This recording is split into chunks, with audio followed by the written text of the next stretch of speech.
지난주 주일 말씀이 버림과 채움에 관한 이야기였다면 오늘은 있음과 없음의 이야기입니다. 이 요한복음 6장의 이야기는 우리가 잘 알고 있는 사건, 먼저 등장하는 것이 이 오병이어 사건이죠.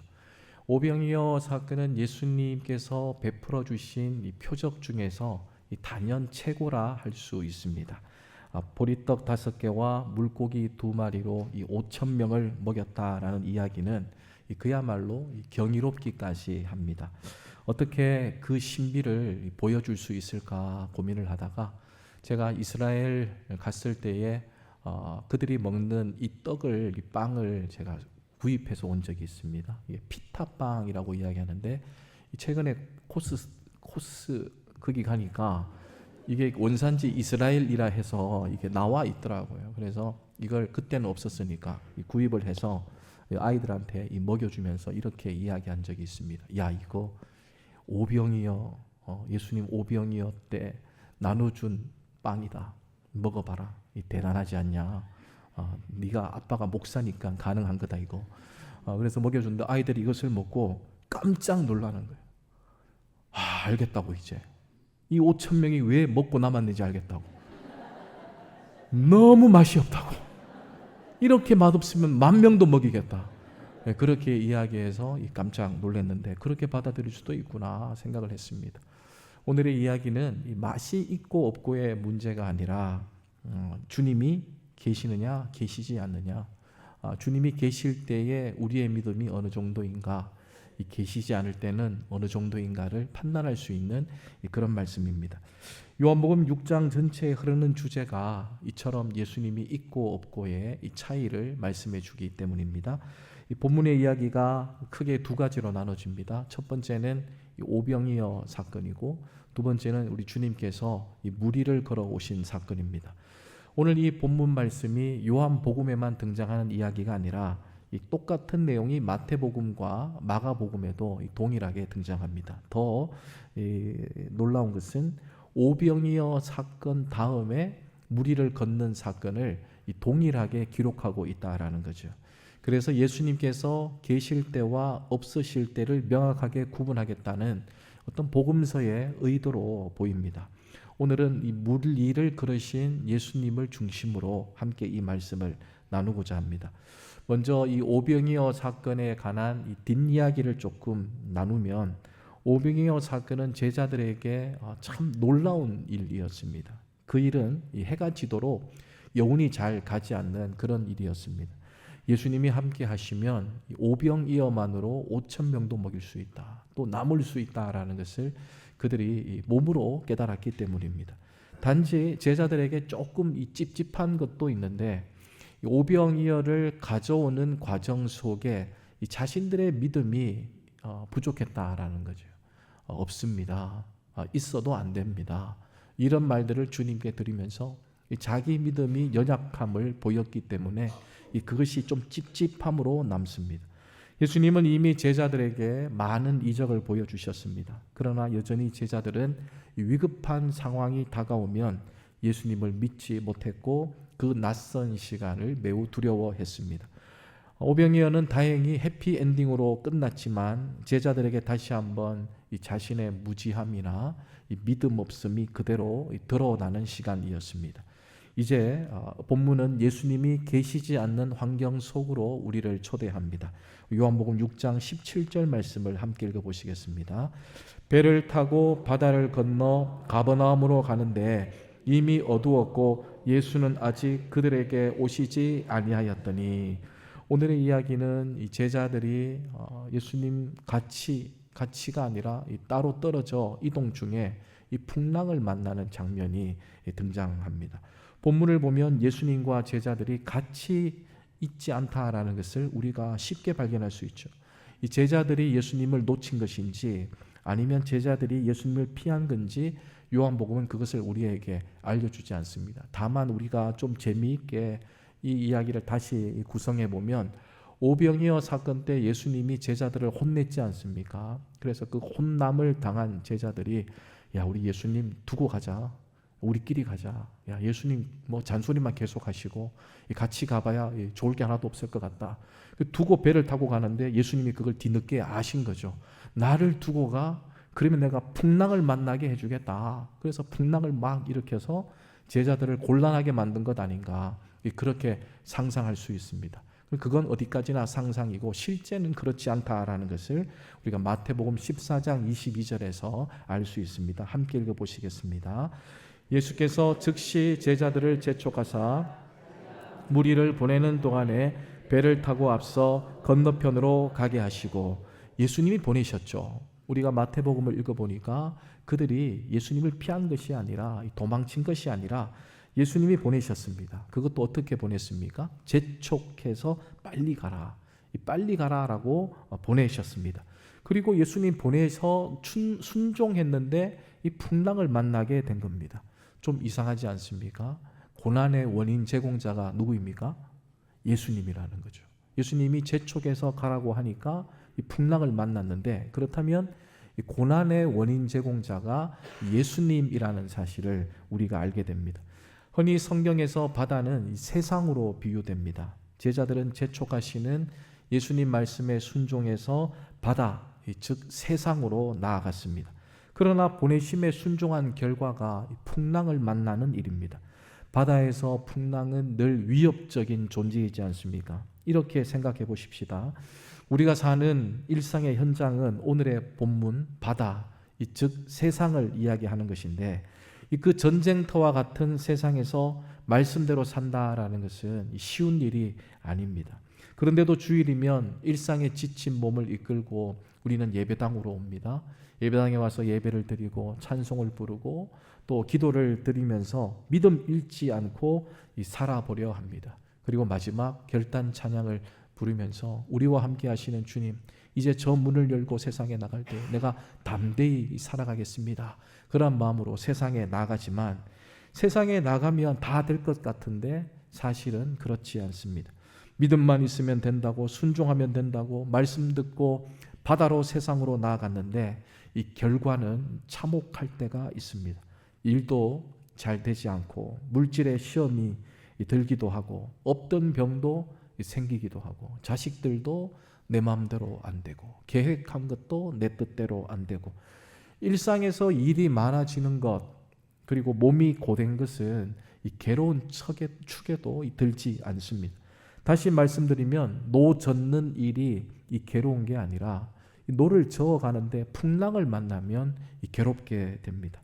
말씀대로 살려고 순종하려고 부단히 노력하지만 이 배가 전진해 나가지 않으면 그게 그렇게 이 고통스럽습니다. 왜 주님이 이 가라고 해서 갔는데 풍랑을 만나게 될까요? 왜 노를 저어도 배는 전진하지 못할까요? 또 이 본문 속에서 이해되지 않는 것이 있습니다. 오늘 사건의 또 다른 본문인 마가복음은 마태와 요한이 미처 기록하지 못한 또 다른 진술을 하는데, 마가복음 6장 48절 말씀을 읽어보시겠습니다. 바람이 그 스음으로 제자들이 힘겹게 노 젓는 것을 보시고, 예수님께서 지금 갈릴리 바다에서 행해지는 모든 일을 보고 계십니다. 마가복음이 그것을 기록하고 있죠. 노 젓는 것을 보시고. 그런데 이 보시고에 해당되는 헬라어를 에이도라고 이야기하는데, 이 에이도는 이중적 의미를 가지고 있습니다. 우리가 흔히 알고 있는 보다라는 뜻도 있지만 이 알다라는 뜻을 포함하고 있습니다. 그러니까 보는 것을 안다라고 이야기한 것을 이 에이도라고 합니다. 그런데 우리가 알고 있는 보는 것과 아는 것은 이 차이가 있지 않습니까? 보는 것은 외형적인 면이고 또 우리가 아는 것은 내면의 문제입니다. 그러니까 예수님은 보고 있는 것을 이 알기도 한다, 그렇게 표현되어 있는 거죠. 유한한 눈을 가진 우리는 이 보는 것과 아는 것이 동시에 이루어지지 않습니다. 낯선 사람을 만날 때에 그 사람을 내가 보고 있지만 이 안다라고 할 수 없습니다. 그 사람을 알기 위해서는 이 몇 년의 시간이 거쳐야 되는 거죠. 부부가 인연을 맺고 결혼을 했는데 이 보아서 참 좋아서 결혼을 했는데 알아가는 과정은 이 지금도 잘 모릅니다. 아버지가 돌아가셨는데 저희 어머니는 아직도 너희 아버지를 모르겠다. 그렇게 이야기하시기도 합니다. 그러니까 아무리 생각해도 잘 모르는 거죠. 아는 데에는 시간이 오래 걸립니다. 그래서 우리가 알기 전까지 보는 것만으로는 두렵기도 하고 경계가 되기도 합니다. 근데 주님은 경계와 두려움이 없습니다. 보는과 동시에 알고 계시기 때문입니다. 오늘 제자들이 이 풍랑을 만나 노를 젓고 있는 모습을 보시기도 하시지만 왜 그렇게 노를 젓고 가는지, 왜 그렇게 되었는지 알고 계시고 주님의 계획 속에 그 모든 일들이 포함되어 있다라는 것을 우리가 본문 속에서 발견하게 됩니다. 그러나 바다 전체를 보시는 주님은, 세상을 주관하시는 주님은 우리가 이 일들을 통해서, 우리가 받는 세상의 고난을 통해서 또 다른 계획을 알고 계신다라는 쪽으로 우리가 이 말씀을 적용해 볼 필요가 있는 거죠.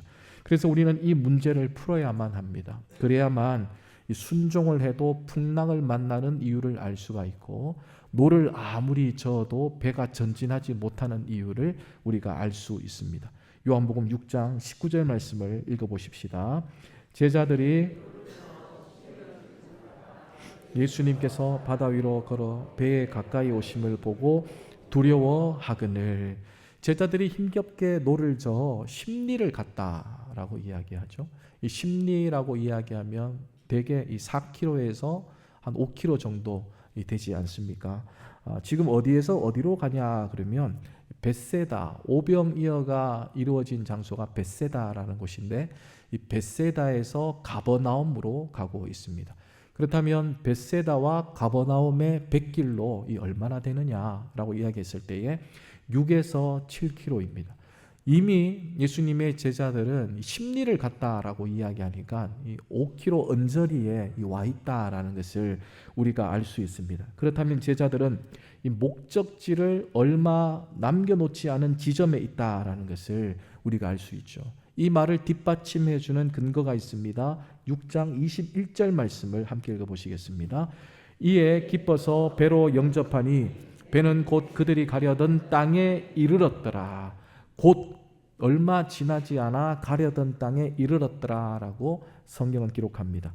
다른 복음서와 다르게 예수님이 배에 오르고 곧 그들이 가려던 땅에 도착했다라고 요한은 기록하고 있습니다. 또 시간상으로도 예수님의 의도가 드러나는 장면이 있는데, 마가복음 6장 48절 말씀을 읽어보시겠습니다. 함께 읽습니다. 바람이 그스름으로 노젓는 것을 보시고 밤 사경쯤에 바다 위로 걸어서 그들에게 오사 지나가려고 하시매. 우리의 생각은 우리가 공경에 빠질 때에 제자를 보았으면 이 바로 오시는 주님이 우리가 알고 있는 주님인데, 예수님께서 오신 시간을 어떻게 기록하고 있습니까? 밤 사경이라고 합니다. 밤 사경은 뭐냐? 이스라엘 사람들은 밤을 4등분해서 나누습니다. 그래서 1경이라고 했을 때는 6시부터 9시까지가 1경입니다. 그러면 2경은 9시부터 12시가 되겠죠. 그러면 묻겠습니다. 3경은 몇 시부터 몇 시까지입니까? 12시부터 3시까지. 역시 이 3부 예배 나오시는 분들은 수준이 달라서 이걸 맞추시는 거죠. 그 다음에 4경은 몇 시입니까? 3시부터 6시까지. 가장 칠흑 같은 어둠, 그러나 빛이 다가오고 있는 시간이 이 밤 사경이라는 것을 우리가 알 수 있습니다. 예수님은 밤 사경에 오셨다라고 이야기합니다. 제자들이 배를 띄운 시간은 해가 저물 때쯤이었는데, 그들이 오랜 시간 동안 갈릴리 바다에 풍랑을 만나 헤매고 밤 사경이 되어서야 예수님께서 오셨다라는 것을 우리가 알 수 있습니다. 아니, 처음에 배 띄우자마자 풍랑이 있었으면 그때 오시는 것이 주님이지 않습니까? 그런데 한참 풍랑을 만나고 몸과 마음이 다 지쳐 있을 때, 가장 힘들고 처절한 시간을 살고 있을 때 예수님께서 제자들에게 오신 겁니다.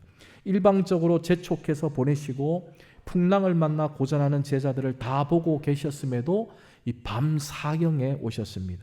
우리가 일상에서 주님을 간절히 찾을 때는 오지 않다가 늘 풍랑을 만나 만신창이가 되고서야 주님이 오십니다. 뿐만 아니라 사업이 무너지고 건강이 무너질 때에 이제 신앙이고 믿음이고 다 떠나버리고 이제 포기해버리고 말 때에 그때서야 주님이 오십니다. 왜 일찍 오시지 않습니까? 왜 우리가 풍랑이 만나기 전 오셔서 우리를 안전한 가버나움으로 옮겨놓지 않습니까? 도대체 주님은 어떤 의도로 풍랑이 있는 바다로 우리를 밀어넣고 보고 알면서도 우리의 고난을 왜 외면하십니까? 예수님의 이 의도가 궁금하지 않습니까? 여러분, 궁금하지 않아도 저는 계속 할 겁니다. 궁금하셔야 돼요. 왜 그렇게 하시냐?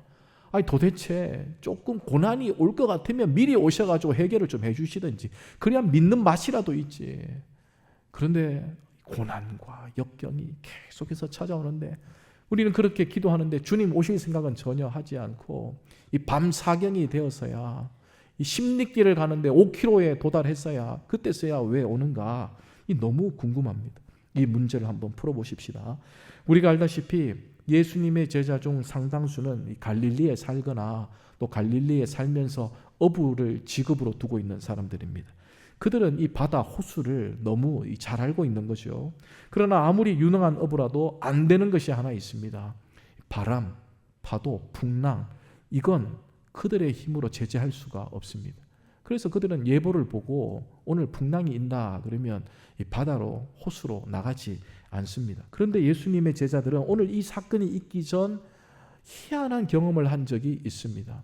그들이 그들의 손으로 할 수 없다라고 믿었던 그 풍랑과 파도가 잠잠해지는 것을 그들이 목격했기 때문입니다. 물론 예수님이 없을 때가 아니라 예수님이 함께 계실 때 일어난 일입니다. 마태복음 8장 26절 말씀을 읽어보시겠습니다. 예수께서 이르시되 무서워하느냐 믿음이 작은 자들아 하시고 곧 일어나사 바람과 바다를 꾸짖으시니 아주 잔잔하게 되거늘. 예수님이 제자들과 함께 풍랑이 있는 이 바다에서 일어난 일들을 마태복음이 기록하고 있습니다. 그들이 잔잔한 이 바다를 배를 타고 갈 때에 날씨 일기예보가 그렇게 나쁘지 않아서 배를 띄웠는데 이 갑자기 풍랑을 만나게 되는 거죠. 그러면서 그들은 한 목소리로 이렇게 이야기했을 겁니다. 이제 우리가 여기서 다 죽게 되었다. 이 배가 뒤집히고 우리는 다 죽게 되었다. 그렇게 호들갑을 떨 때에 예수님께서 그들에게 이야기합니다. 어찌하여 무서워하느냐? 내가 너희와 함께 있을 때에 저 바다를 향하여 말을 선언할 때에 그 바다가 잠잠해짐을 모르느냐라고 이야기하시며 말을 건넸더니 이 바다가 잠잠해지는, 풍랑이 잠잠해지는 것을 그들이 목격하게 됩니다. 여러분, 갈릴리에 평생을 살았지만, 풍랑을 평생을 보았지만 사람의 말 한마디에 이렇게 파도가 잠잠해지고 풍랑이 잠잠해지는 것은 그들이 한 번도 경험하지 못한 일이었습니다. 그들은 이 놀라운 일을 경험한 겁니다. 있을 수 없는 사건이 그들 앞에서 표적으로 밝혀진 겁니다. 그들은 아마 배를 탈 때마다 이것을 기억했을 겁니다. 그래, 풍랑이 일어도 파도가 일어도 우리는 무사할 수 있다. 주님이 나와 함께 계심을 우리가 믿는다면 우리는 이 모든 풍랑을 이겨낼 수 있다. 그것을 기억했을 겁니다. 예수님 오시면 이 고난이 끝난다. 조금만 견디면 된다. 이런 생각들을 평생에 가지고 있었을 겁니다. 그런 믿음이 계속해서 그들을 노를 젓게 합니다. 풍랑이 일고 있지만 주님 곧 오신다. 노를 저어라. 풍랑이 와도 노를 저어라. 주님 곧 오신다. 우리의 일상의 삶 속에서도 작은 고난이 찾아올 때 그런 마음 있지 않습니까? 이건 시험이야. 이 정도는 이겨낼 수 있지. 노를 저어라. 다시 한번 믿음 가지고 살아보자. 할 수 있습니다. 근데 정말 그들이 두려워하는 것은 큰 바람과 풍랑이 아닙니다. 파도가 아닙니다. 다시 한번 본문을 보십시오. 어느 본문에서도 복음서 모두 두려움의 대상이 어떤 풍랑이라든지 바람이라든지 파도라고 말하지 않습니다. 그렇다면 정말 그들이 두려워하고 있는 것이 무엇일까요? 그들은 풍랑과 바다는 예수님이 함께 하실 때에 모두 잠잠해진다라는 것을 알고 있었습니다. 그렇기 때문에 풍랑과 바람과 파도는 그들에게 더 이상 두려움의 대상이 아닌 거죠. 정말 두려운 것은 요한복음 6장 19절에 이렇게 기록하고 있습니다. 함께 읽어보시겠습니다. 제자들이 노를 저어 10여리쯤 가다가 예수께서 바다 위로 걸어 배에 가까이 오심을 보고 두려워하거늘. 예수님을 보고 두려워합니다. 제자들이 왜 예수님을 보고 두려워합니까? 동일한 본문의 사건을 기록하고 있는 마가복음은 이렇게 기록하고 있습니다. 6장 49절을 함께 읽어보시겠습니다. 제자들이 그가 바다 위로 걸어오심을 보고 유령인가 하여 소리를 지르니 실체를 올바르게 보지 못하기 때문에 두려워했습니다. 그들이 두려워했던 것은 큰 바람이라든지 풍랑이 아니라 밤 사경에 그들에게 다가오는 실체를 알아볼 수 없는 희미한 물체 때문이었습니다. 큰 바람과 파도는 이미 익숙한 것이었지만 생각지도 못한 낯선 일의 눈앞에 펼쳐지자 그들이 지금 두려움에 사로잡힌 겁니다. 제자들이 헛것을 본 것이 아닙니다. 다가오는 실상입니다. 보고 있는데 문제는 제대로 보지 못하니까 두려움에 떨고 있습니다. 예수를 안다고 하지만, 교회를 안다고 하지만, 내가 믿음이 있다고 하지만, 이 신앙이 있다고 하지만 제대로 알지 못하면, 그 실체를 제대로 알지 못하면 늘 우리는 두려울 수밖에 없는 겁니다. 보고 있는데 제대로 못 보는 것은 우리의 한계입니다. 큰 바람과 풍랑이 볼 수 있는 것을, 들을 수 있는 것을 가리고 막고 있습니다. 그 풍랑 자체가, 바람 자체가 두려운 것이 아니라 그것을 봐야 할 실체를 가리고 있기 때문에 우리가 두려운 거죠. 희미한 안개 속에 다가오는 물체가 얼마나 두렵습니까? 그 실체가 주님이라는 사실을 우리가 안다면 더 이상 두려움의 존재가 아닐 텐데, 우리의 믿음이 연약하고 우리의 신앙이 연약하고 우리의 기도가 부족해서 실체를 실체로 보지 못하고 두려움의 대상으로 보니까 우리는 늘 이 세상을 살아가면서 조금만 희미한 것이 우리에게 다가와도 두려울 수밖에 없는 겁니다. 그때에 그 두려움에 떨고 있는 이 제자들에게 예수님이 이렇게 말씀합니다. 6장 20절 말씀입니다. 함께 읽습니다. 이르시되 내니 두려워하지 말라 하신대. 알아볼 수 없는 제자들에게 자기 확신을 심어줍니다. 두려워하지 마라.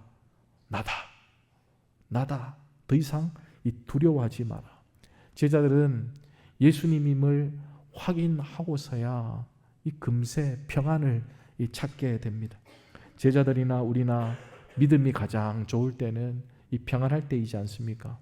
물이 포도주로 바뀔 때, 38년 된 병자가 벌떡 일어날 때, 오병이어의 경험을 했을 때에, 내 사업이 잘 되고 하는 일들마다 승승장구할 때에, 내 자식과 내 자녀들이 계획한 대로 순탄하게 살아갈 때에, 그 일들이 있을 때 우리는 두려움이 멀리 떠나가고 평안하다라고 이야기합니다. 그리고 그것을 믿음의 결과라고 이야기합니다. 그러나 예수님의 생각은 오늘 이 일을 통해서 우리에게 좀 다르게 믿음의 과정을 설명하고 있습니다. 예수님의 의도된 이 사건은 가버나움을 얼마 남겨놓지 않은 지점에서 가장 어두운 밤 사경, 우리 스스로 벗어날 수 없는 그 지점과 시점에 우리를 찾아오셨습니다. 큰 바람과 파도가 없을 때 우리의 믿음이 드러나는 것이 아니라, 큰 바람과 파도가 있을 때에, 견디기 힘들 만큼 고난이 있을 때에 우리의 믿음이 정말 드러날 수 있음을, 그때 서서히 다가오는 희미한 물체를 확인해야 됨을 우리에게 알려주기 위함입니다. 누구나 일상의 바다를 살아가지 않습니까? 그곳은 늘 순풍만 있는 곳이 아닙니다. 오히려 우리가 살아가는 이 세상은 큰 풍랑과 파도가, 바람이 더 자주 만나게 됩니다. 그 위기의 순간에 예수님은 우리에게 믿음을 요구하십니다. 지금 이 순간 고난에 고난이 겹칠 때에 우리의 믿음을 비로소 확인할 수 있기 때문에, 때로는 이러한 일들을 우리에게 보여주심으로 밤 사경에 찾아오시면서 도착할 때쯤 찾아오셔서 그동안 겪어 있었던 모든 과정들을 믿음으로 이겨냈는지 없는지를 확인하려 하십니다. 풍랑이 우리 앞을 가려도 그 가운데 우리에게 다가오시는 예수님을 한치의 의심도 없이 영접할 수 있기를 바랍니다. 믿음이 좋을 때만 좋은 게 아니라 어떠한 순간에도 변함이 없어야 합니다. 믿음이라는 것은 환경에 치우치는 것이 아니라 견고하게 어떤 상황에서도 버티고 있어야 된다라는 것을 우리에게 알려줍니다. 그래서 우리에게 찾아오는 고난이 있을 때 끝을 보겠다는 결단이 우리에게 필요합니다. 고난과 시험이 닥쳐올 때에 그저 주저앉는 것이 아니라 끝을 보고야 말겠다. 끝을 보고 그 다음에 내가 이 결단을 하겠다라는 각오가 우리에게 필요합니다. 이를테면 저기 실체를 알 수 없는 희미한 고난들이 우리에게 오고 저게 나의 적인지 아군인지 구별할 수 없을 때에 끝까지 내 앞에까지 와봐라. 그때서야 내가 확인하고 내가 또 다르게 행동하겠다. 또 다르게 내가 저것을 가지고 결단하겠다. 그런 생각을 해야만 되는 거죠. 그래서 정말 좋은 믿음은 끝을 보려는 결단입니다. 그 끝을 볼 때에 믿음이 더욱더 단단해집니다. 풍랑의 유령까지 와도 흔들리지 않게 됩니다. 그렇게 끝을 보는 순간 유령이 아니라 비로소 우리는 예수님이라는 것을 확인할 수 있기 때문입니다. 희미하게 다가올 때에 미리 겁먹고 믿음을 저버리지 마십시오. 끝을 보고서야 내 믿음을 결단하겠다라는 각오가 우리에게 필요합니다. 세상은요, 만사형통 좋아합니다. 만사형통. 하는 일들마다 이 형통하는 일을 좋아합니다. 그런데 성경은 우리에게 만사형통을 이야기하지 않습니다. 성경은 늘 우리에게 만사협통을 이야기합니다. 형통은 뭐고 협통은 뭐냐?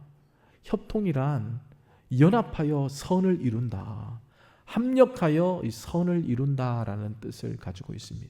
만사가 다 합력해야만 이 선을 이룰 수 있다. 그래야지만 이 세상이 이 올바로 갈 수 있다라는 것을 우리에게 가르쳐 줍니다. 그래서 이 불행이 있는가 하면 이 행복이 있을 때도 있고 또 이 참이 있는가 하면 이 거짓이 공존할 때도 있고 그러한 모든 과정들 가운데 합력하여 선을 이룬다. 그래서 고난이나 고통이라는 것이 풍랑이라는 것이 바람이라는 것이 우리에게 필요 없는 것이 아니라 간혹 그것이 있을 때에 우리의 행복과 그것이 마주쳐서 이겨낼 수 있는 힘이 있을 때에 합력하여 선을 이룬다라는 것을 성경이 늘 우리에게 가르쳐 줍니다. 우리 인생의 고난과 평안이 합력할 때 선을 이루는 것이지요.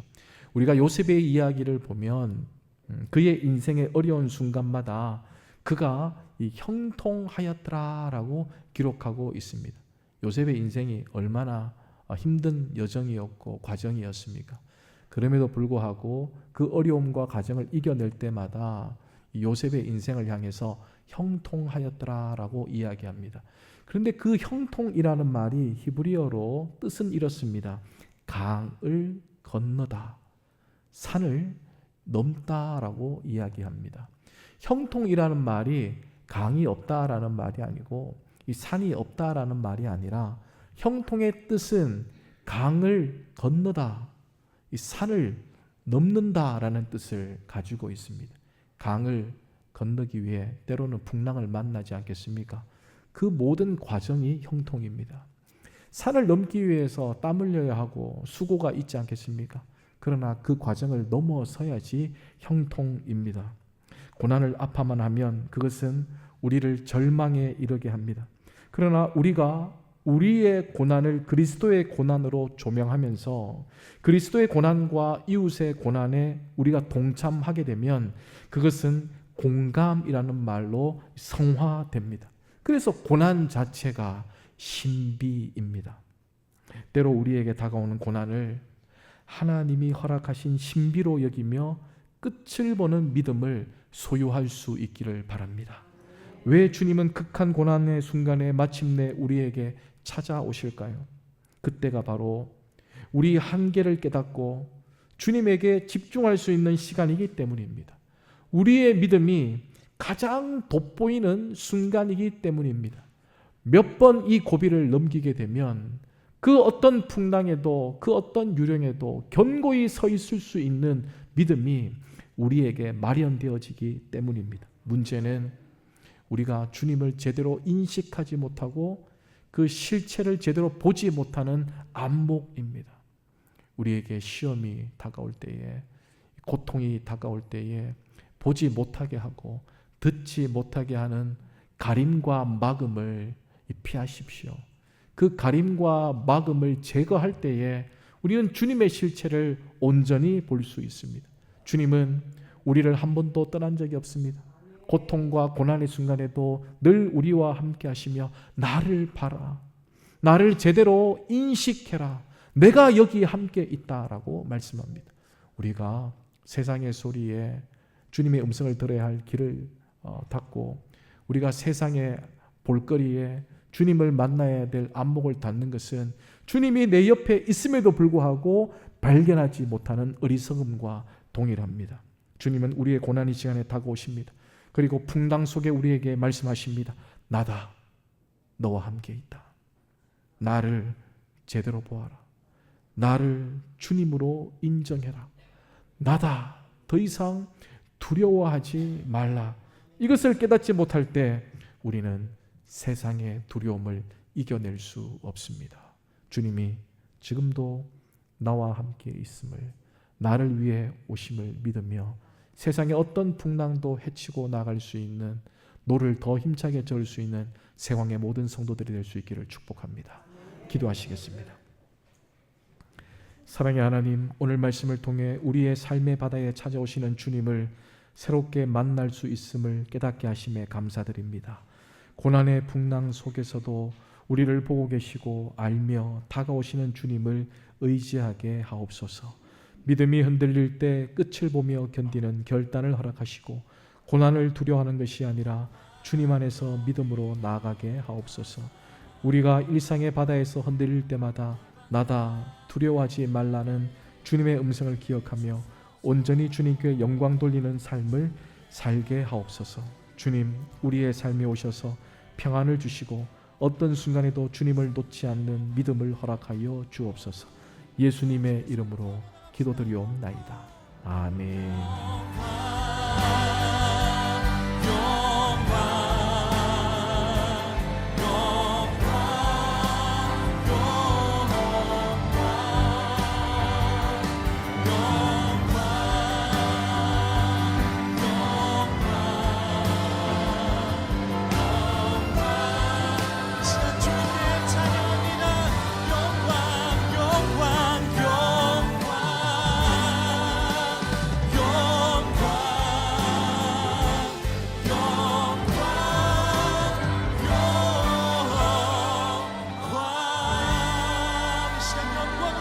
만왕의 왕께 감사와 찬양의